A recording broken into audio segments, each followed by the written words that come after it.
Okay, Scott, I'm sure you and the boys, as you mentioned after the Warrington game, are still going to be a little bit disappointed and hurt from that game. But have you managed in training this week to turn it into something positive and channel it into good motivation going forward? Yeah, as much as we're disappointed with the result and we're not happy with the result that we've come out with on Friday, we've got to move on quickly. I think everyone knows the league's the priority this year, but obviously it would have been really nice to get a cup run.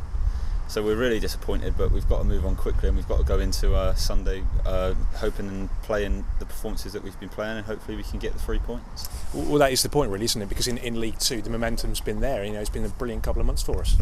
Yeah, we had a bit of a bad start, and then we've hit the ground running sort of a month later, and sort of our run of form's been brilliant, and hopefully we can keep that going on Sunday. We can pick up the 3 points, like I've said, and hopefully that momentum will carry on in the league, because it's a massive thing for us this year.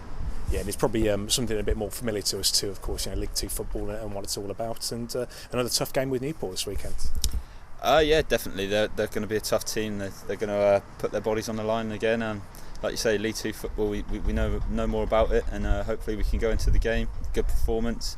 I know their pitch isn't always the best, but we've got to deal with that. Like you say, it's League Two. We know every now and then you're going to come up on a pitch that ain't up to the standard that we'd like to play our football on. So we've got to deal with that, and hopefully we can get the points. Well, hopefully it'll be in a better standard than it was last year. That was a particularly rough surface to play on, wasn't it, last year?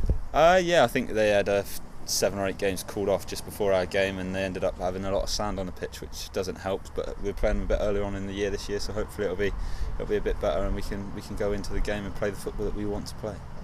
You also kind of mentioned the idea of moving on quickly. I suppose ironically, we've got 9 days between games, which doesn't really often happen in League Two, does it? There's normally a midweek game, and normally you Saturday rather than Friday through to Sunday. But is that kind of giving time just for everyone to kind of relax, just take off any cobwebs and ahead of this game? Yeah, definitely. For me personally, after the game on Friday, it took a good 2 or 3 days to actually want to go and leave the house and show my face, but. That's the thing with the 9-day gap. It's helped. It's give us the time at the beginning of the week to sort of be a bit depressed and a bit down on the game, and then we've had to come into training in the second half of the week, and we've got to pick ourselves up and move on, like we've said already. And I think the 9-day gap has actually probably helped. So hopefully we can prove that by another good performance on Sunday. We'll be in training in the morning, I think, and then I'll go home and I'll probably have a look at the results and try and relax. And obviously, you don't want to look too much into the other results too early. We've got to go out on Sunday, and we've got to do the business that we've got to do.